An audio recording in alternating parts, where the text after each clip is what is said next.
យំមួយបាត់ទៅហើយយំមួយបាត់ទៅហើយកីឡាករបង្គោលខៀវបាទហួចច័ន្ទសំណាងឲ្យយយបាទមិនចេះបានយំប្រិមិត្តយើងរកកម្មមើលទស្សនារូបភាពមុននឹងមុនពេលដែលយំនេះអូចកាបាទនេះប្រាប់ឲ្យការប្រកួតយ៉ាងណាយ៉ាងណីហើយហាមយំមកកុំលេងយំអញ្ចឹងឥឡូវចាំមើលយើងទៅទស្សនារូបភាពនៃការប្រកួតអមិនបានយំអញ្ចឹងមូលហេតុអីបានយំអូចុក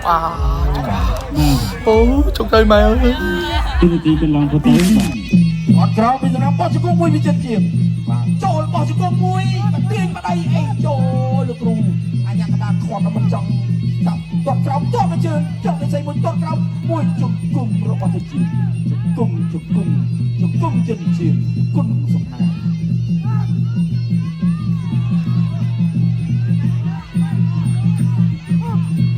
ដើរចូលមួយដៃពីសំណាងមួយដៃពីជិនជាទាត់ឡើងជើងបាទចូលអបនឹងផ្សេងបោះជង្គង់មួយជិនជា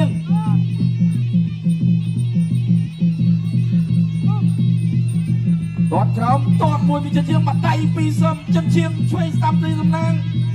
បាទទាត់ជើងកន្លែងនេះអត់ឲ្យវាយជង្គង់ទេបាទដើរចូលទាត់ក្រោមជង្គង់ពីជិនជា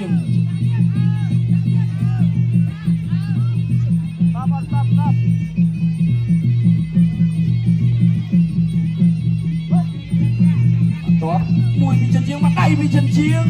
ទាត់មកជើងទៀតលយមែនតែល្អណាស់មកជើងនេះដើរចូលពីច័ន្ទសំណាងច្រត់អីសីមួយច្រត់អីសីមួយទៀត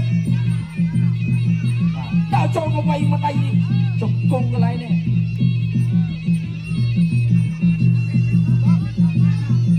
ដើរចូលទាត់ក្រោមមួយដៃពីជើងទាត់ក្រោមពីសំណាងមកដៃក៏មិនត្រូវទៀតបាទឆ្វេងស្ដាប់ពីសំណាងបាទចេញច្រើនដែរប៉ុន្តែអត់ត្រូវ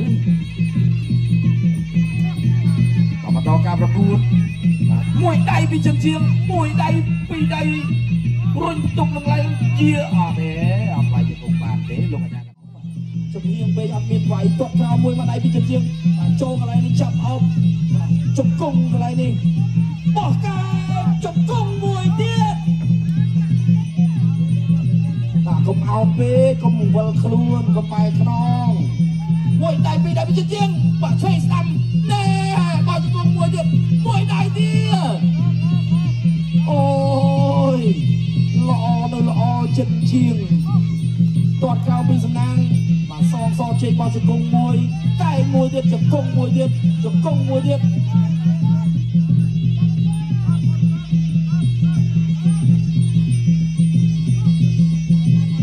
បាទចូលទាត់ក្រោមច្រត់ស័យមួយចំបាត់ហើ